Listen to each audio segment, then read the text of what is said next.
Ahora puedes conocer los resultados de control de la Contraloría así de fácil. Ingresa a serviciosenlinea.contraloría.gov.pe.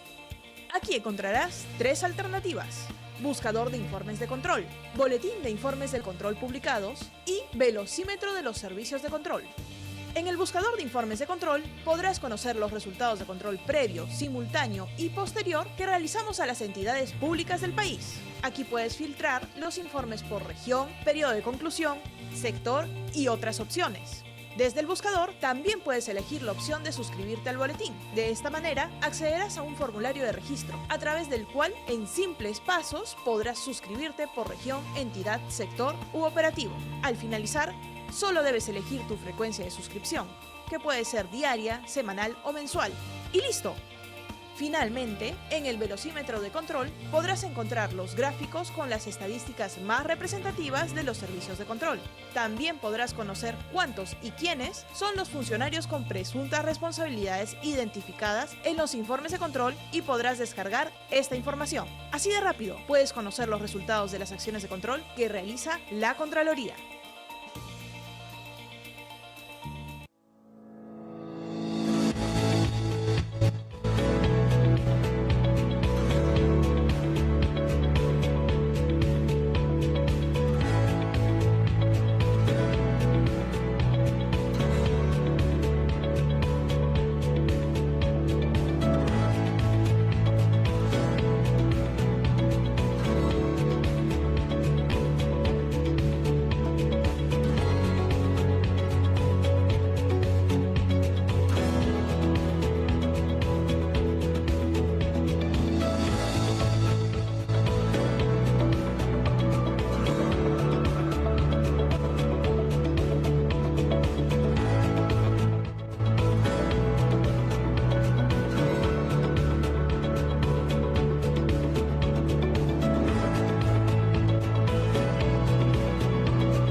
Quizás hoy nuestros pasillos estén vacíos.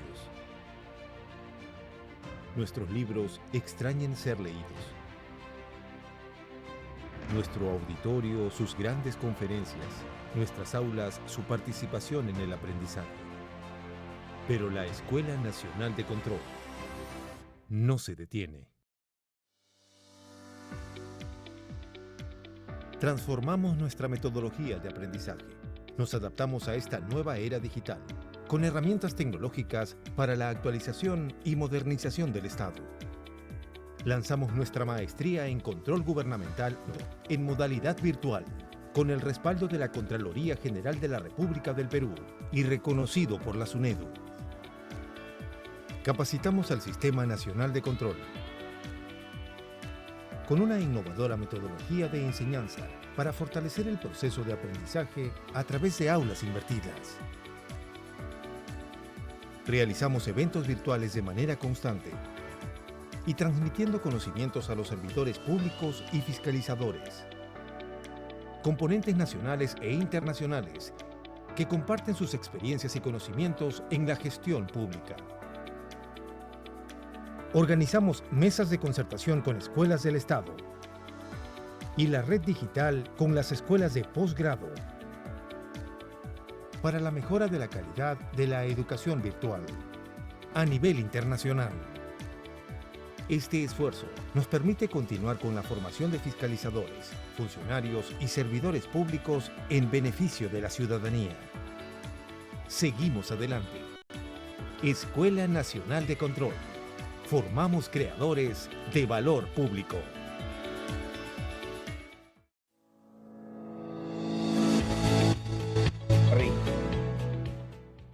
Harry. En breves momentos vamos a dar inicio a este webinario el cual estará presente el Contralor General de la República, Nelson Schack Yalta. Adelante, por favor. En breves momentos vamos a dar inicio, por favor, a este webinario para autoridades electas y salientes 2022. Esta actividad va a contar con la presencia del Contralor General de la República. Gracias.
Hoy en día, las instituciones y empresas de primer nivel fijan su atención en la inteligencia artificial para mejorar la interacción con sus usuarios, potenciar productos y promover la innovación.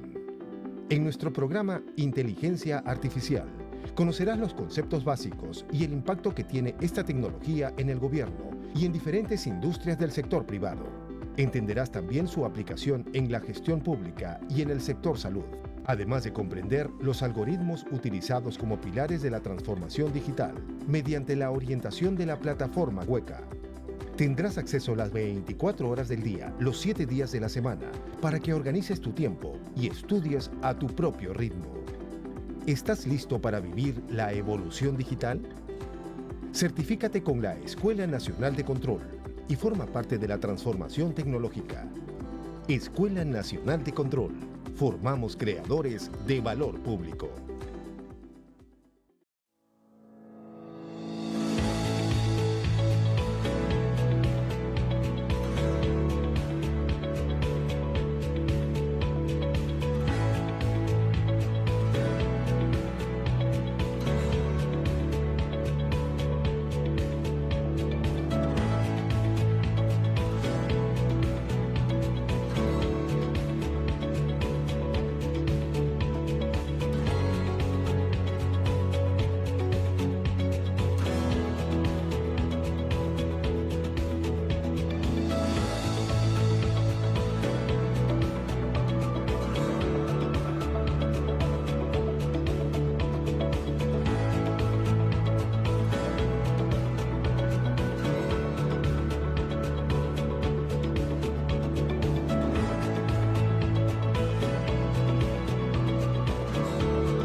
Harry, empecemos, por favor. Sí, Contralor, 5 segundos que estamos enlazando. También está transmitiéndose por redes sociales.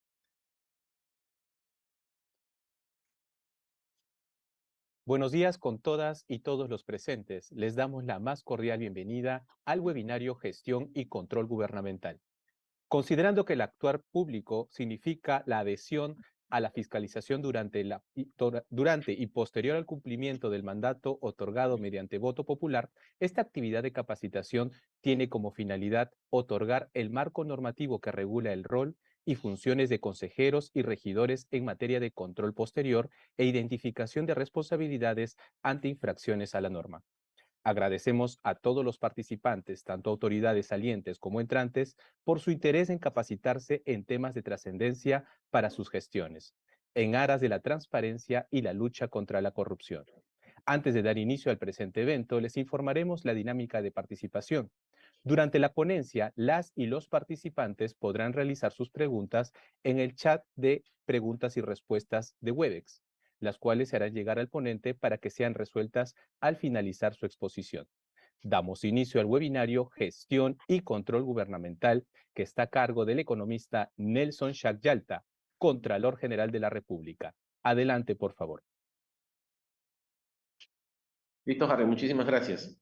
Muy buenos días con todos y todas. Es un saludo muy especial a todos los gobernadores, alcaldes, vicegobernadores, alcaldes provinciales, distritales, así como a los consejeros regionales y los regidores municipales, tanto aquellos que están ahorita ejerciendo su cargo, como sobre todo, de manera particular, a todas aquellas autoridades electas en estas elecciones regionales y municipales del año 2022, ¿no? Muy buenos días con todos.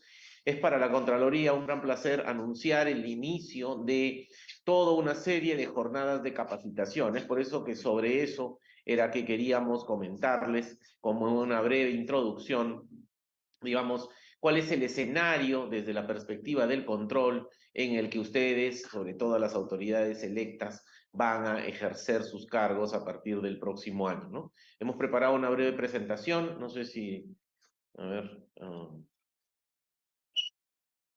¿me confirman por favor si se puede ver?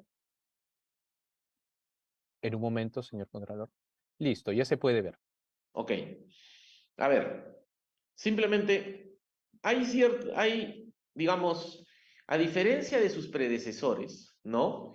Han habido varios cambios normativos que ha impulsado la Contraloría junto con otras entidades que van a cambiar la dinámica de operación que tienen ustedes, en la cual van a gestionar el siguiente cuatrienio, a diferencia del actual.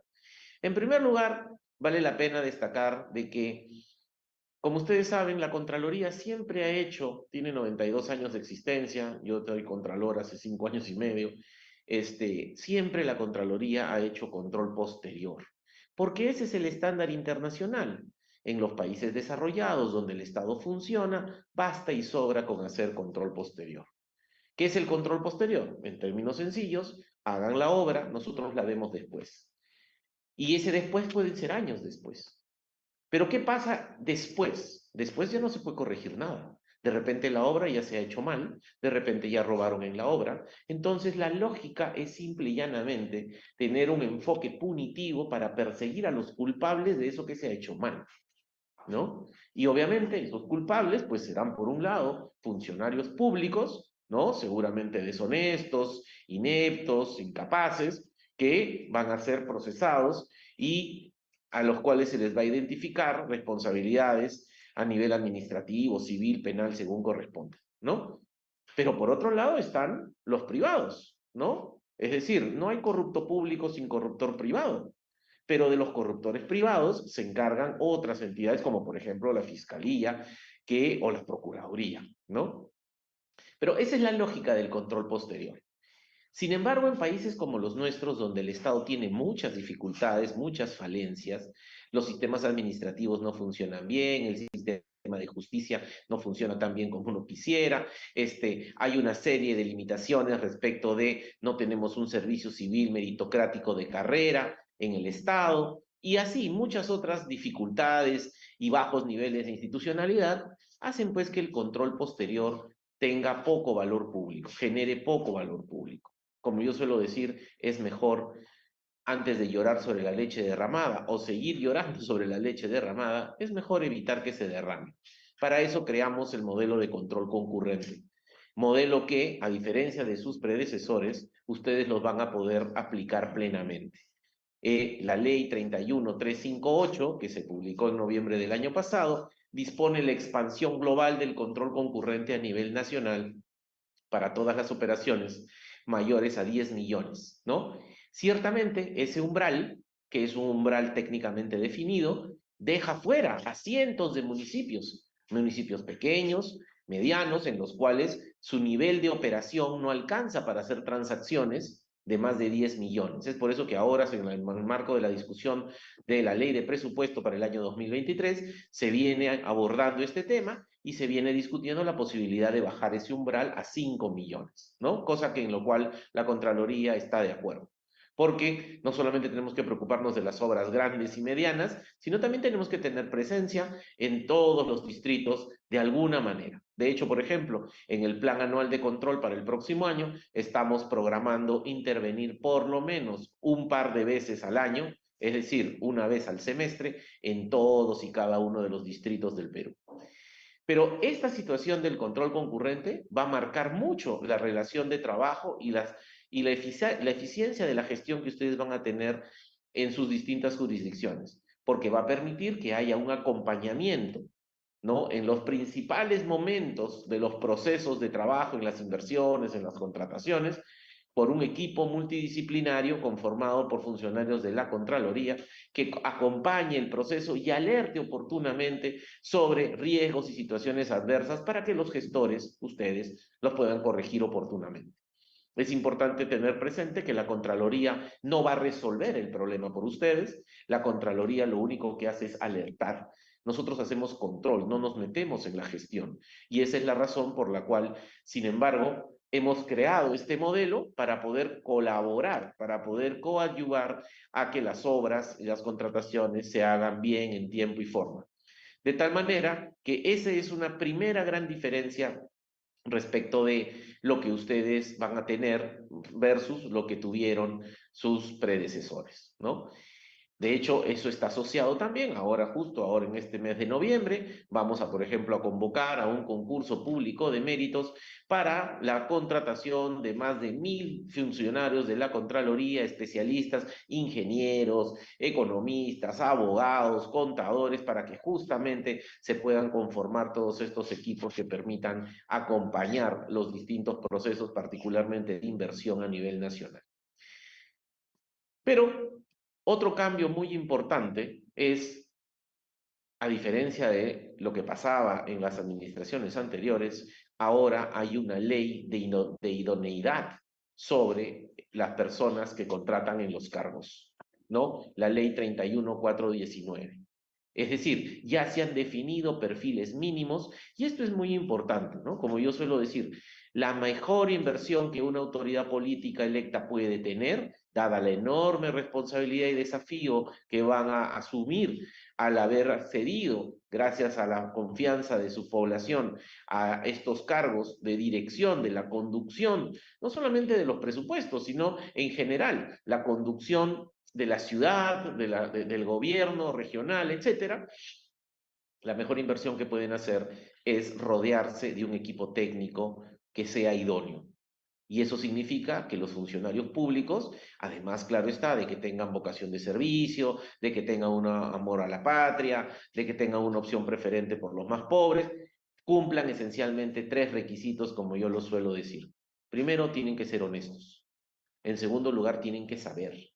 Pero en tercer lugar, y no menos importante, es que tienen que ser valientes y tienen que estar dispuestos a firmar, a asumir las responsabilidades y asumir las funciones que el cargo les compete, ¿no? Porque si la gente, los funcionarios públicos, no firman, no asumen responsabilidad, todos los expedientes se paran en la administración pública y por tanto no se puede hacer, ¿no? Hay que tomar en cuenta que una cosa es tomar la decisión, decidir, otra cosa es hacer. Lo que permite que las cosas pasen en la administración pública y se provean los bienes y servicios públicos no solamente son las decisiones, sino es cómo se implementan esas decisiones. Y eso está a cargo de la administración, no está a cargo de la autoridad. La autoridad tiene que ejercer un liderazgo, tiene que comunicar, tiene que hacer una gran supervisión, pero quien hace las cosas, quien hace que las cosas pasen en el Estado es la administración. Y esa administración está gobernada por un equipo técnico, que es el equipo técnico de confianza de la autoridad, y por los cuales el cumplimiento de los perfiles ya no solamente resulta en una cosa lógica e importante, sino que ahora es un mandato legal establecido en esta ley que antes no existía. Esta es una ley, si mal no recuerdo, de febrero de este año, ¿no?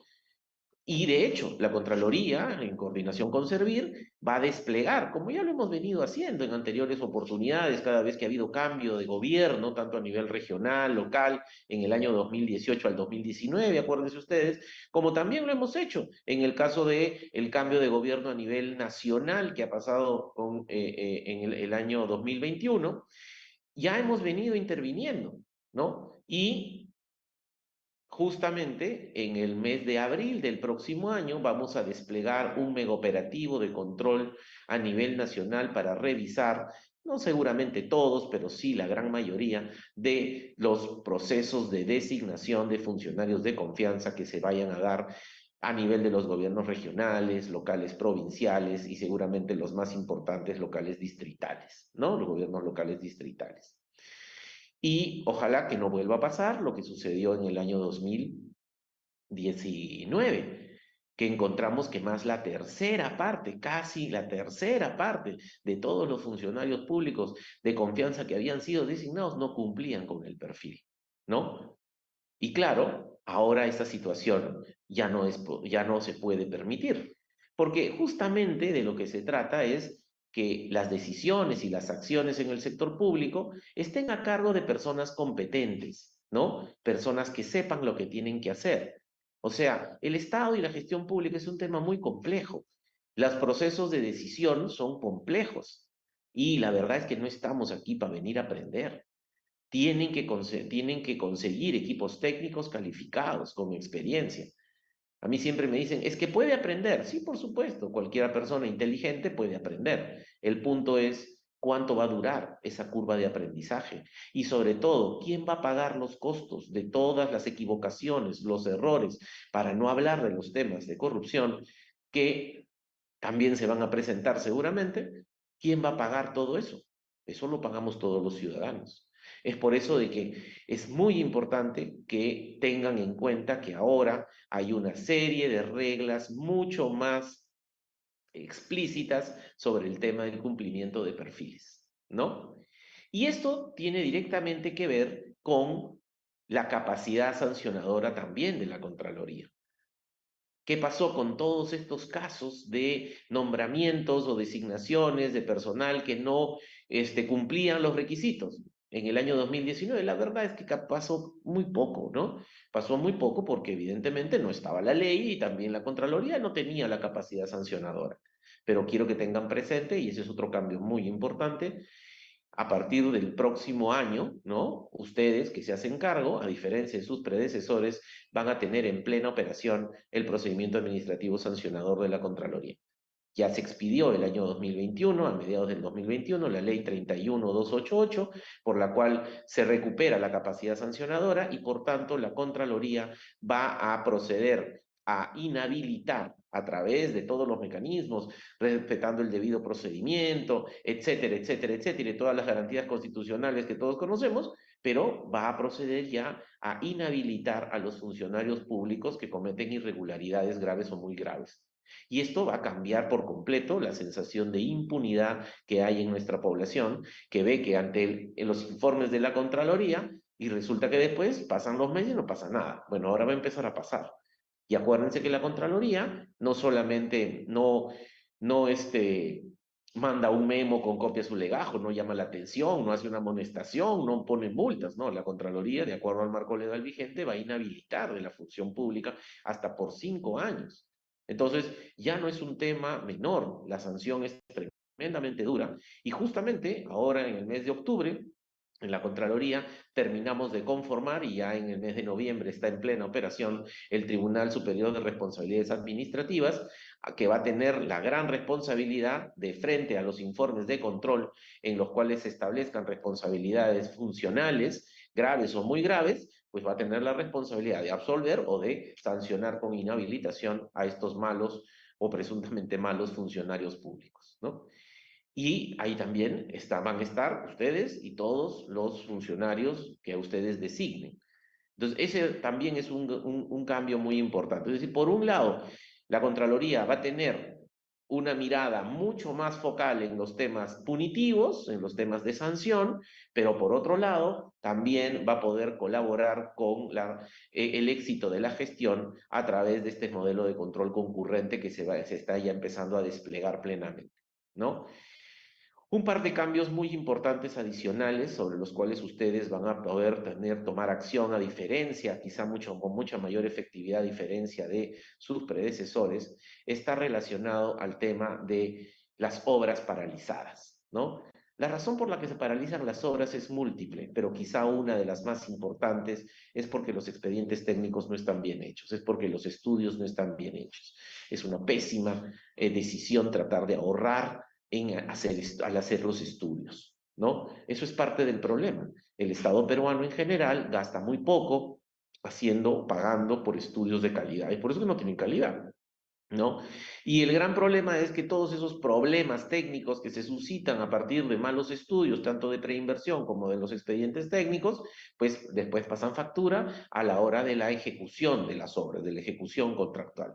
Es por eso que hay tantos problemas de ampliaciones de plazo, ampliaciones de monto, cambios en los expedientes técnicos. Ahí pues se genera todo el espacio para el tema de las adendas y también para los problemas de corrupción. Entonces, hay que hacer el esfuerzo para poder mejorar la calidad de los expedientes técnicos. Para eso también el tema de los perfiles va a ayudar mucho, porque ya los funcionarios que se hacen cargo de las áreas de supervisión y las áreas de gestión de inversiones en cada uno de los gobiernos regionales y locales, pues tendrán que tener una serie de calificaciones.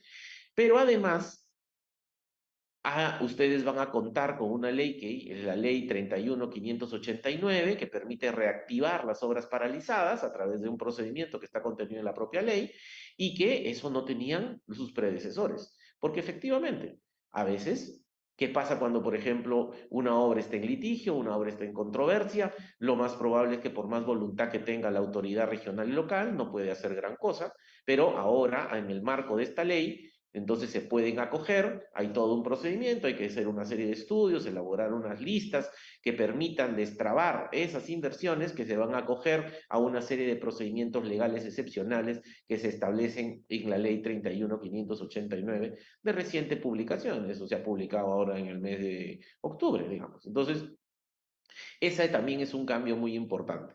Tengan presente de que uno de los problemas en las inversiones públicas es que hay miles de obras paralizadas.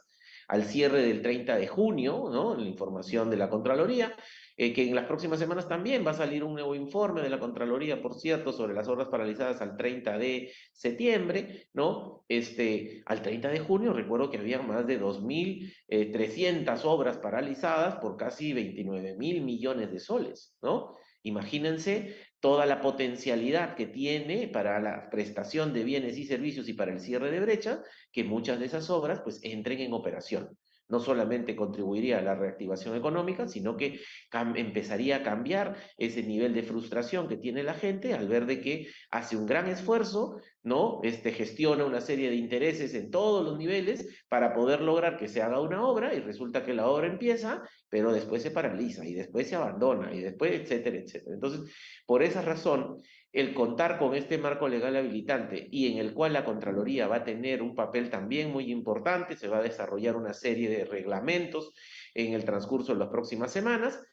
Eso va a ayudar a que puedan destrabar, ¿no?, las obras que tienen paralizadas en las distintas jurisdicciones, ¿no?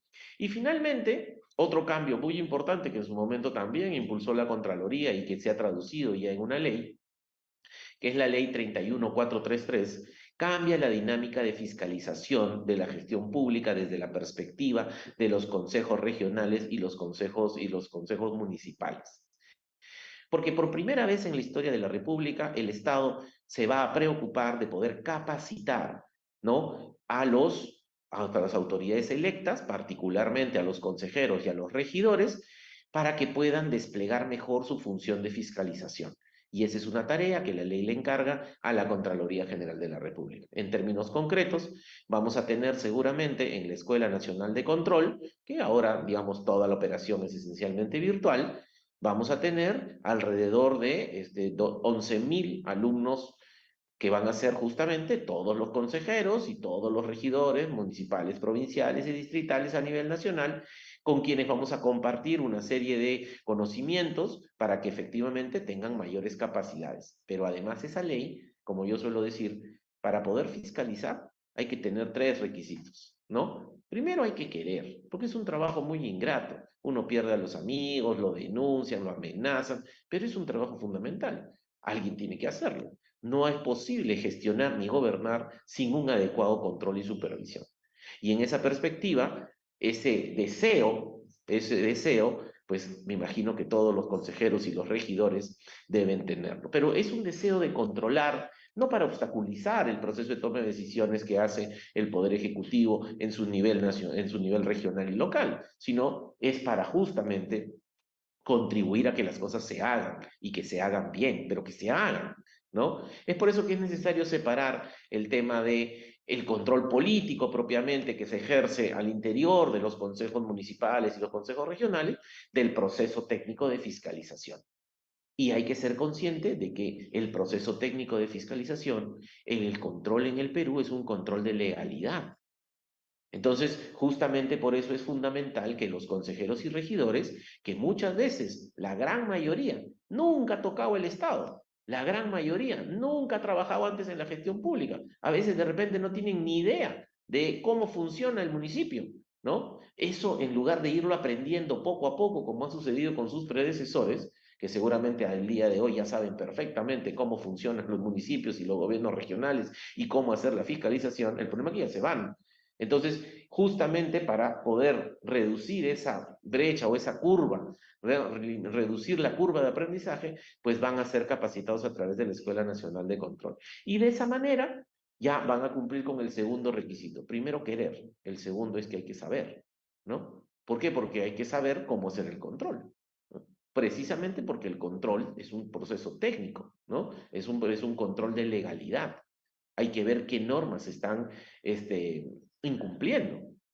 Pero además hay otro cambio muy importante, que es poder hacer eso. Necesitamos acceso a los medios, ¿no? A los medios económicos que permitan desplegar estos servicios de control, ¿no? Y en ese sentido, la propia ley 31433 establece un fondo presupuestario al interior de cada uno de los municipios por el equivalente al 0.5% del monto devengado del año previo, al igual que en el caso de los gobiernos regionales, aunque eso también se está discutiendo ahora en las discusiones en la ley de presupuesto, a ver si se modifica. Pero los consejos regionales y los consejos municipales por primera vez van a contar con recursos destinados específicamente a financiar las labores de fiscalización que van a hacer. Y en ese trabajo van a trabajar de manera conjunta con las oficinas de control institucional, que ese es otro cambio muy importante. La relación entre las OSIs y los consejos y también los gobiernos regionales y locales va a cambiar a partir del próximo año. Por todo esto que les estoy conversando, pero además porque las oficinas de control ya son de la Contraloría, ya han sido absorbidas y ahora van a ser potenciadas, es decir, van a tener las capacidades técnicas institucionales para poder llevar adelante todos los servicios de control. Entonces hay como 5 grandes cambios, ¿no?, que van a marcar el inicio de una nueva etapa en la gestión pública a nivel subnacional y de las cuales ustedes van a ser los protagonistas, ¿no? En esa perspectiva, simplemente quería yo destacar un par de aspectos respecto de lo que, digamos, el gran desafío que tenemos entre manos, que ustedes tienen entre manos para poder gestionar adecuadamente todas las expectativas que deben haber generado en el proceso de campaña en toda su población, ¿no? Permítanme compartir con ustedes algunos datos de interés. Fíjense. El primer problema que tiene el gasto público, que van a tenerlo todos, ¿no?, porque es un problema estructural en el Estado, unos con mayor intensidad, otros con menor intensidad, Lo cierto es que el primer problema en materia de gasto público es que no tenemos la capacidad de gastar todo lo que tenemos disponible. O sea, no es que falte plata, es que no tenemos la capacidad para ejecutarla, por miles de razones. Pero esa es la primera realidad con la cual ustedes van a tener que lidiar. Fíjense, por ejemplo, a nivel de los gobiernos, de todas las entidades del gobierno nacional. Estamos hablando de los 154 pliegos presupuestarios y las 369 unidades ejecutoras. O concéntrense en el área regional, con los 26 gobiernos regionales y las 558 unidades ejecutoras. O con los 1890 gobiernos locales y sus respectivas unidades ejecutoras. Miren lo que pasa. Esta es una información actualizada al día de ayer, ¿no? O sea, tenemos disponible para gastar. Y veamos solo el tema de obras. Solamente tenemos disponible para gastar este año 65.445 millones de soles en activos no financieros, o sea, en obras, para ponerlo en cristiano, ¿no? ¿Cuánto hemos gastado a la fecha? 50%, 33.000. Como se podrán imaginar, ese 50 en 2 meses no se va a volver 100. A lo más subirá 20 puntos. Eso quiere decir de que a pesar de todas las necesidades que tiene nuestro pueblo en materia de cierre de brechas en salud, en educación, en transportes, en vivienda, etcétera, en saneamiento, o sea, nos damos el lujo de no gastar todo lo que tenemos disponible. Y eso a nivel de los gobiernos regionales y de los gobiernos locales es una realidad tan palpable como en el caso del gobierno nacional, incluso más importante en el caso de los gobiernos locales que en los otros niveles de gobierno. Pero además del problema de no tener la capacidad para gastar, ¿y por qué no gastan? Porque las leyes son complicadas, etcétera, pero sobre todo también porque no tienen a las personas con los perfiles adecuados. Hay mucho desconocimiento y mucho error que se comete en la administración pública. Error que también tiene que ser responsabilizado, ¿no? Obviamente con lógicas de proporcionalidad y gradualidad, pero, o sea, tampoco podemos estar, por eso les decía, tampoco podemos estar equivocándonos a cada rato, ¿no? Entonces, la lógica de esto es el tema de los perfiles, el tema de contratar y rodearse de gente calificada, honesta, es fundamental, ¿no? Pero el otro problema, como les decía, es que esos resultados, o sea, esa capacidad de gasto, ¿no? Incluso tiene otro problema, ¿no? Que eso que gastamos, a veces lo gastamos mal, porque hay ineficiencia, porque hay corrupción. De hecho, por ejemplo, ¿no? Permítanme aquí ustedes, ¿no? Fíjense, esa es la evolución de los problemas de pérdida patrimonial en el Estado por corrupción e inconducta funcional. Todo el Estado en general pierde 24.000 millones de soles al año. Es decir, cada 13 soles de cada 100 soles que el Estado peruano gasta se pierden, o porque se lo roban o porque es ineficiente, ¿no? Y por lo tanto, el segundo problema es, no solamente no tenemos la capacidad para gastar todo lo que tenemos disponible, sino que eso que gastamos, ¿no? No lo gastamos del todo bien, ¿no?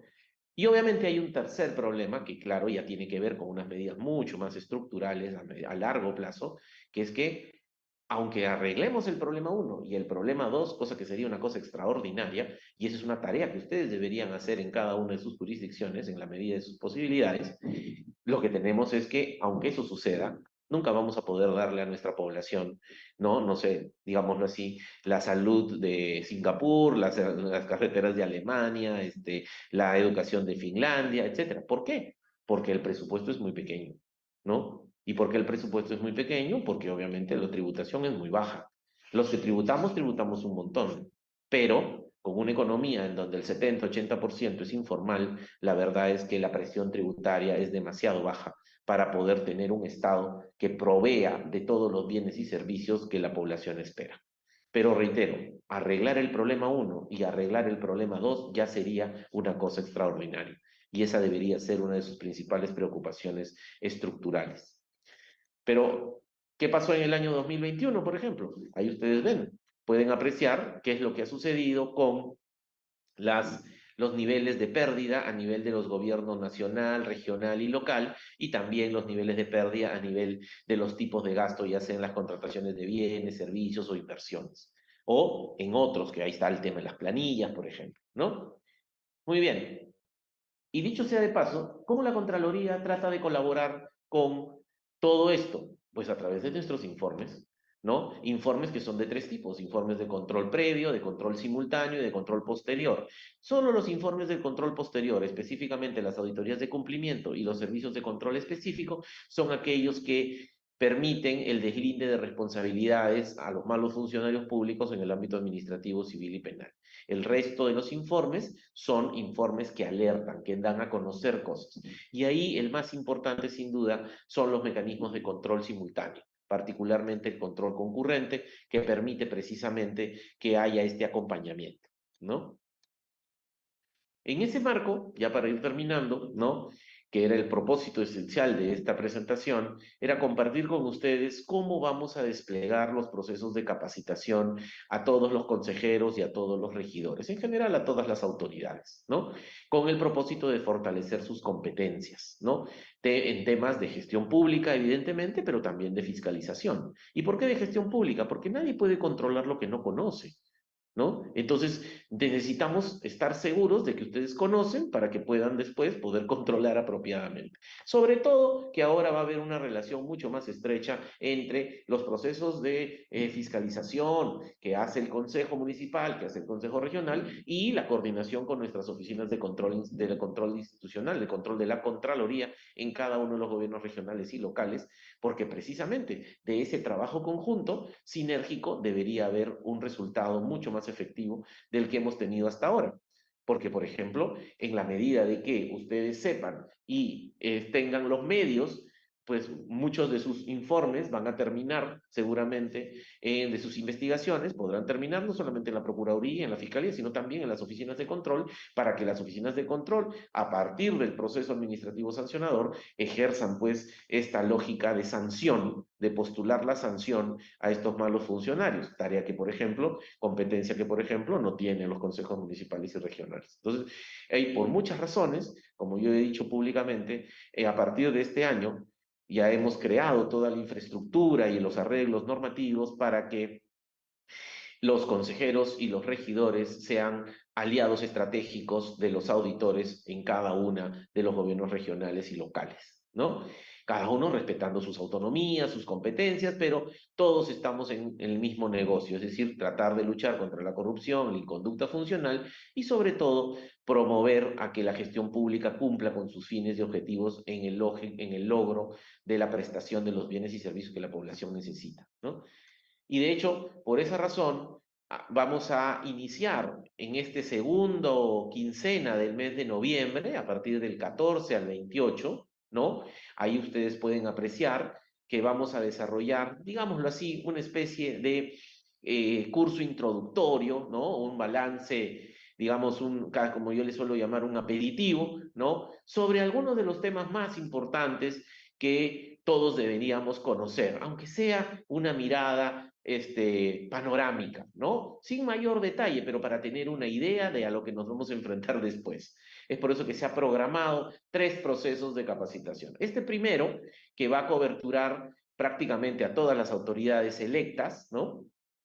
Por voto popular, particularmente enfocado en los consejos regionales, en los consejeros y en los regidores, que se va a llevar a cabo a través de las plataformas virtuales de la Escuela Nacional de Control los días 14, 16, 18, 21, 23, 25 y 28 del mes de noviembre en curso, ¿no? Y ahí vamos a poder conversar a través de profesores calificados de la propia Escuela Nacional de Control, ya sea personal de la Contraloría o personal especialista contratado para ese efecto, sobre los temas vinculados a las funciones del Estado, particularmente el trabajo de los consejeros y regidores, y ver temas vinculados pues a cómo funciona el tema del presupuesto público, el sistema de inversiones, el sistema de contrataciones, claramente el sistema de control y los procesos de rendición de cuentas y procesos de transferencia de gestión, que es un tema muy importante que ahorita es una de las principales preocupaciones de la Contraloría para que haya una mayor garantía, no solamente de transparencia y respecto de cómo el gobierno saliente le está dejando las cosas al gobierno entrante,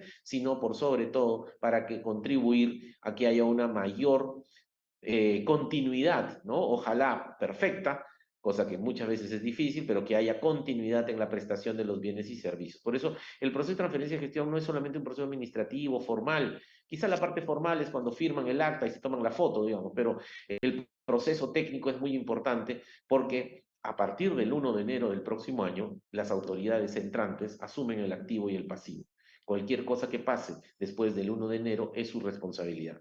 Y por tanto es necesario que sepan cuáles son los temas urgentes, álgidos, de mayor preocupación en cada uno de los sistemas administrativos que gobierna la gestión pública, en temas de presupuesto, tesorería, inversiones, etcétera, que tengan que resolver apenas se hacen cargo, ¿no? Entonces, por eso el tema de la transferencia de gestión es muy importante y por vez primera, en el caso de los gobiernos regionales y locales en la historia reciente, vamos a poder hacer de este proceso un proceso digital, es decir, toda la información va a estar cargada electrónicamente. De hecho, apenas las autoridades electas tengan sus credenciales, iniciarán el proceso formal de transferencia de gestión, se habilitarán los códigos de acceso y por tanto ellos y sus equipos técnicos del titular entrante, es decir, de transferencia, podrán empezar a coordinar y a acceder a la información que desde ya el mes de agosto vienen trabajando, ¿no? Y sobre todo con fecha de corte septiembre, vienen trabajando los equipos técnicos de los titulares salientes.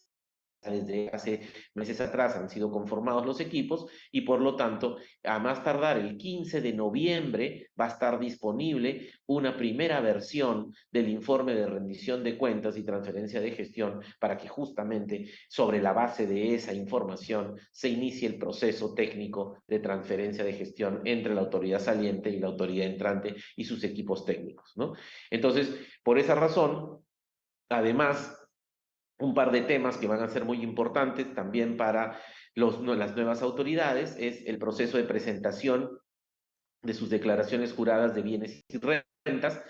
Han presentado declaración jurada de intereses, no todos, la mitad de los candidatos lamentablemente no presentó oportunamente su declaración jurada de intereses, pero si alguno de ellos se ha vuelto ya autoridad electa, ahora como funcionario público tiene una obligación bajo responsabilidad de que en los primeros 15 días del año tiene que presentar su declaración jurada de intereses y su declaración jurada de bienes y rentas. En el caso que haya cumplido con su obligación como candidato, toda la información estará en el sistema y apenas ingresen, podrá el sistema reconocer toda la información de la declaración jurada que ya presentaron y lo único que tendrán que hacer es, en el caso de la declaración jurada de intereses, actualizarlo y suscribirla y enviarla formalmente. Y en el caso de las declaraciones juradas de bienes y rentas, si es que han tenido antes experiencia en el sector público y han sido funcionarios públicos, entonces seguramente en esos momentos también presentaron su declaración jurada, esa información estará contenida, será reconocida automáticamente por el sistema, y si no, pues tendrán que presentarla desde el principio, ¿no? Pero tienen que ser conscientes de que estos dos procesos son particularmente muy importantes, tienen bajo responsabilidad 15 días hábiles para poderlos presentar. Es por eso, sobre eso también, a lo largo de esta jornada, se va a hacer una serie de procesos de capacitación para que entiendan bien cómo se hacen estas presentaciones. Y también respecto de los informes de control de la Contraloría, cómo pueden acceder a ellos directamente. Ahora la Contraloría, a diferencia de antes, tiene un estándar de transparencia muy alto, todo se publica, ¿no? Somos a nivel de la región y a nivel de varias comparaciones a nivel mundial, somos una de las Contralorías con mayores niveles de transparencia en la publicación y en la puesta a disposición de la ciudadanía de información sobre el control. De hecho, en América Latina lideramos el ranking Esto hace que la reunión sea breve y respecto de este tema.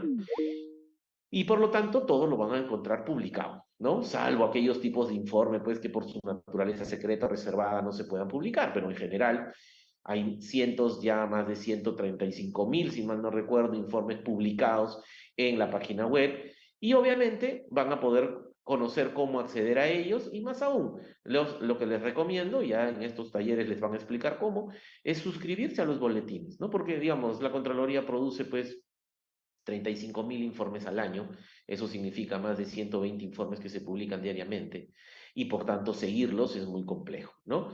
Es más práctico que le digan a la Contraloría para que a través del sistema, del sistema integrado de control que tiene, pues se suscriban a un boletín y que les digan, mire, yo quiero saber cada vez que la Contraloría saque un informe sobre mi departamento, sobre mi región, sobre mi provincia, sobre mi distrito, o sobre los temas de educación, de salud, etcétera, bueno, se suscriben y automáticamente a su correo electrónico, de manera semanal o quincenal o mensual, dependiendo de cómo ustedes lo prefieran, la Contraloría les informará con los links para que, si pinchan el link, puedan abrir directamente el informe y así conocer, digamos, de primera mano los trabajos que viene desarrollando la Contraloría a nivel nacional, ¿no?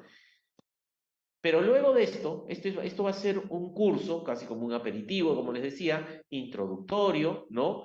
Con una visión más panorámica, y esa es la razón por la que se van a certificar aquellas personas que participan de la actividad. Este curso no tiene calificación. Sin embargo, una vez que se vuelvan funcionarios públicos, es decir, a partir del próximo año, se ha programado, ¿no?, ya una jornada de capacitación que sí va a tener una calificación y, como yo he dicho, va a ser ya un curso mucho más avanzado, ¿no?, mucho más intensivo, donde se van a ver una serie de problemáticas vinculadas a la gestión regional y municipal y también a los temas de fiscalización pública o control gubernamental y de los sistemas, particularmente los temas de presupuesto, los temas de inversiones, los temas de contrataciones, ¿no? De forma tal de que los resultados de estos cursos con las notas de cada uno de los participantes y de quiénes han sido los participantes se van a publicar. Todos estos cursos son gratuitos, ¿no? Pero precisamente por ello es muy importante también que toda la ciudadanía sepa que mi autoridad ha seguido el curso, ha aprobado el curso, entonces sabe y por tanto podrá controlar mejor, ¿no? Estos son cursos que están enmarcados en la Ley 31433 y dirigidos esencialmente a los consejos, a los consejeros regionales y a los regidores municipales. Sin embargo, evidentemente, la Contraloría ha firmado convenios de cooperación interinstitucional con casi todos los gobiernos regionales y la gran mayoría de las municipalidades provinciales y de ser necesario firmar algunos más. Y también a través de estos mecanismos podrían participar otros altos funcionarios, ¿no? Pero esto está pensado esencialmente para los consejeros y los regidores en el marco del mandato que tenemos en la ley 31433, que era uno de los cambios que les había comentado al principio de mi presentación. Y luego, ¿no? Luego de esto, que van a ser sesiones de lunes, miércoles y viernes ya programadas, desde las 15:30 hasta las 18:45 horas, que van a tener desde el 20 de febrero hasta el, 13 de marzo, ya en el mes de abril, ¿no? Y se va a ver todos estos temas, ¿no? La estructura del Estado, el tema del GOR y las municipalidades, el balance semestral de los consejeros y los regidores sobre el monto destinado a las labores de fiscalización, el tema de la recaudación, el tema de la rendición de cuentas, los servicios de control concurrente, el servicio de control posterior, el tema de la integridad, la ética, el tema de la ley de transparencia y otros. Luego de esto vamos a proceder, sí, durante los meses de abril, mayo, junio, a desarrollar ya una malla curricular mucho más profunda que impliquen 120 horas académicas para que, digamos, a un nivel ya intermedio puedan terminar de conocer todo lo que necesitan saber para desempeñar mejor sus funciones. Y es por eso que esto se va a llevar a cabo durante los meses de abril, mayo y junio y van a contemplar en un nivel, digamos, mayor. Esto es una cosa progresiva, digamos, es decir, primero está estas breves presentaciones y este marco general introductorio que se va a hacer ahora en el mes de noviembre, luego un nivel básico en el mes de febrero y marzo, luego un nivel intermedio a nivel durante los meses de abril, mayo y junio, ¿no? Donde van a haber temas vinculados al control gubernamental, mucho más en detalle, como también al tema de gestión pública y también vamos a incluir aspectos de formación complementaria vinculados a los temas de liderazgo, el pensamiento crítico y negociación y resolución de conflictos. Es decir, se ha concebido todo un proceso de capacitación que se va a desplegar a partir de ahora, la próxima quincena, ¿no? A partir del 14 de este mes, y se va a complementar durante el primer semestre del próximo año. Esto esperamos que pueda a aquellas personas que realmente lo necesiten, porque claro, yo podría decir, mire, yo ya soy consejero varias veces, he sido regidor varias veces, yo conozco de la gestión pública, entonces de repente ya no necesito seguir el curso, ¿no? Pero precisamente por eso, ya nadie va a poder decir después que no sabía, ¿no? Porque por primera vez el Estado, a través de la Escuela Nacional de Control, va a hacer un esfuerzo sin precedentes para poder capacitar en lo esencial a todos los consejeros y regidores, quienes a partir del próximo año van a ser aliados estratégicos de la Contraloría en la tarea de fiscalización, en la lucha contra la corrupción y la inconducta funcional a nivel de los gobiernos regionales y locales. Muchas gracias. Agradecemos al señor Nelson Chac Yalta, Contralor General de la República, por su ponencia. A continuación tenemos unas preguntas, señor Contralor, por parte del público presente que están aquí en este webinario. La primera pregunta es, ¿cómo nos puede ayudar la Contraloría a los regidores de las municipalidades para ejercer nuestro rol fiscalizador? Bueno, pues precisamente, ¿no? Te agradecemos la pregunta de alguno de nuestros colegas, y eso es de lo que hemos estado conversando durante la presentación. O sea, lo que va a hacer la Contraloría es darles las capacidades y supervigilar el uso de los recursos que se están disponiendo en la ley 31433 y en la ley de presupuesto del próximo año para que efectivamente se puedan desplegar estos servicios de fiscalización. Es decir, ya los consejeros y los regidores municipales y los consejeros regionales en la función de fiscalización ya no van a estar solos. Van a tener el apoyo de la Contraloría a partir de las oficinas de control institucional, en donde van a ser fortalecidas. Por eso también les comentaba de que en el transcurso de, seguramente en el mes de noviembre, antes de que empiece diciembre, la Contraloría va a iniciar una convocatoria, un concurso público de méritos para contratar a más de 1.200 personas aproximadamente, especialistas en distintas áreas, para que justamente fortalezcan las capacidades operativas de todo el Sistema Nacional de Control y de esa manera puedan también colaborar mejor con las tareas que tienen encomendados los consejeros y los regidores. O sea, hay que entender que los consejeros y regidores pues tienen tres grandes funciones, pues el tema de representación, el tema de legislación y el tema de fiscalización. En el tema de fiscalización, una cosa es el control político, y en eso nosotros no nos metemos, pero otra cosa es la fiscalización pública, técnica. Esa es la que vamos a coordinar para sinérgicamente trabajar conjuntamente con las oficinas de control institucional y así tener mucha mayor efectividad en la lucha contra la corrupción. Eso es algo que antes nunca se había hecho. De hecho, por ejemplo, en el transcurso de las próximas semanas vamos a emitir una serie de disposiciones para pedir formalmente que una sesión de consejo de municipal y una sesión de consejo regional una vez al semestre concurran formal y oficialmente tanto el jefe de la OSI como nuestro gerente regional de control respectivo para que efectivamente puedan intercambiar toda la información de lo que está haciendo la Contraloría en la región y en ese municipio provincial, y seguramente haremos lo propio con algunos municipios distritales en donde tengamos oficinas de control, ¿no? O sea, ahorita tenemos ya 333 oficinas de control institucional que han sido absorbidas por la Contraloría a nivel regional y a nivel local, y eso implica que tenemos oficinas de control ya en cada una de las 196 provincias del Perú y adicionalmente en todas las regiones, ¿no? En el futuro, a partir del próximo año, seguramente implementaremos oficinas de control en alrededor de 100 distritos, además de Lima Metropolitana y Callao, con lo cual tendremos una cobertura de más del 80% de todo el gasto público que se genera en nuestro país. Entonces, esa cobertura de 75-80% es una cobertura bastante alta y de esa manera va a ser posible llevar adelante todas estas reuniones de trabajo y mecanismos de cooperación y colaboración con los consejeros y los regidores, ¿no? Muchas gracias por su respuesta, señor Contralor. Una pregunta más ¿es posible solicitar a la Contraloría una acción de control antes de iniciar nuestras labores en las municipalidades o gobiernos regionales? Sí, siempre es posible solicitarla, pero desde ya, tal como lo he expresado públicamente en todas las reuniones de trabajo que venimos teniendo, y eso vale la pena que todos lo conozcan, ¿no?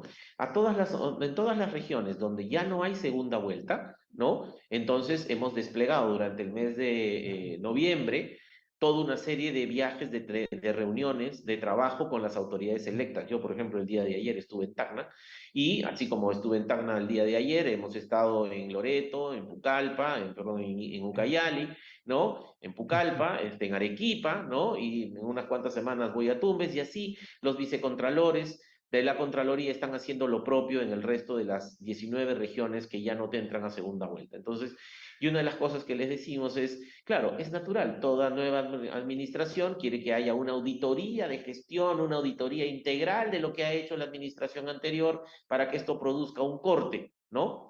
Ya, eso no es necesario, ¿no? Es más, no se va a autorizar que se hagan auditorías de gestión integrales respecto de la gestión anterior, porque además la evidencia empírica muestra de que eso es bastante inoficioso, digamos, ¿no? Imagínense la cantidad de tiempo y esfuerzo, la cantidad de horas, hombres y mujeres de auditores que tendríamos que poner a disposición para que efectivamente revisen las miles de transacciones y se pronuncien sobre las miles de transacciones que se han hecho en los últimos 4 años. No, así no funciona. Lo que sí es importante es que en el proceso de transferencia de gestión y sobre todo en los primeros meses del año, pues las entidades entrantes se encontrarán que hay una serie de problemas, ¿no? Que les ha dejado la administración anterior. Pues esos problemas, algunos serán de gestión y algunos problemas ciertamente serán irregularidades y contravenciones a la norma. Algunos de ellos con casos de corrupción. Entonces, lo que vamos a necesitar, más que nos pidan que hagamos una auditoría de todo el periodo anterior, que nos digan exactamente cuáles son las obras, cuáles son las contrataciones, cuáles son esas operaciones en las cuales ellos han detectado indicios razonables de corrupción e inconducta funcional para nosotros incorporarlos automáticamente en nuestro plan de trabajo y poder desplegar los servicios de control que correspondan. Entonces, en resumen, no vamos a, como lo hemos hecho ya en el año 2019, no vamos a hacer auditorías de gestión que permitan un corte, ¿no? No es necesario. Hay una continuidad en la función, cada uno sabe cuándo entró y cuándo salió, cada uno sabe es responsable de qué cosa hasta qué cosa, y entonces lo que necesitamos más que nos pidan que intervengamos en hacer auditorías integrales de la gestión anterior, necesitamos que sean puntuales y que nos digan, mire, hay que mirar esta obra. No tengo que mirar todas las obras, porque las que están mal son estas 3, no las 18 que se ha hecho en el gobierno anterior, ¿no? Entonces, precisamente la idea de el tener denuncias y pedidos focales, precisos, es lo que va a permitir que la Contraloría despliegue céleremente su trabajo, ¿no? Muchas gracias por su respuesta. Una última y que es una pregunta recurrente siempre en nuestras actividades que tenemos como Escuela Nacional de Control, señor Contralor. ¿Quién ejerce el control interno? ¿El OSI, la Contraloría o la misma entidad? ¿Ya? Eso es una buena pregunta, Harry, porque hay una confusión, ¿no? Como las oficinas de control institucional, la OSI, es de la Contraloría y ha sido absorbida por la Contraloría, hay esta equivocación respecto de que la OSI es el acrónimo de Oficina de Control Interno. Ah, entonces si es Oficina de Control Interno y ya fue de la Contraloría y ya lo absorbió y la Contraloría se va a hacer cargo, ya paga el personal, le da los viáticos, le pone las computadoras, le pone la movilidad, o sea, es una oficina de la Contraloría. Entonces, como esta es una oficina de control interno, entonces el control interno tiene que ser la Contraloría. Y eso es incorrecto, porque OSI no significa oficina de control interno, OSI significa oficina de control institucional. Es una entidad que hace control externo. Es por eso que ahora está siendo absorbida por la Contraloría, pero que está físicamente, internamente dentro de la entidad, ¿no? Quien hace el control interno, que es uno de los temas que se va a discutir ahora con estos procesos de capacitación y se va a aclarar, el control interno es una responsabilidad exclusiva y excluyente de la propia administración. O sea, tener sistemas de control interno es tener sistemas de gestión. Es decir, preocuparse por gestionar bien, por ejercer una buena supervisión, por tener adecuados ambientes de control, pero sobre todo por identificar cuáles son los riesgos, valorarlos, mitigarlos, ¿no? Es decir, es gestionar bien. Y esa es una tarea de la administración. De hecho, la primera línea de defensa en la lucha contra la corrupción y la inconducta funcional no es el control externo que hace la Contraloría y sus OSIs, sino es el control interno. Porque quien debe estar preocupado en primerísimo lugar de que las cosas se hagan de manera transparente, respetando la norma y cumpliendo los objetivos institucionales, no es la Contraloría, no son las OSIs, sino es la propia administración.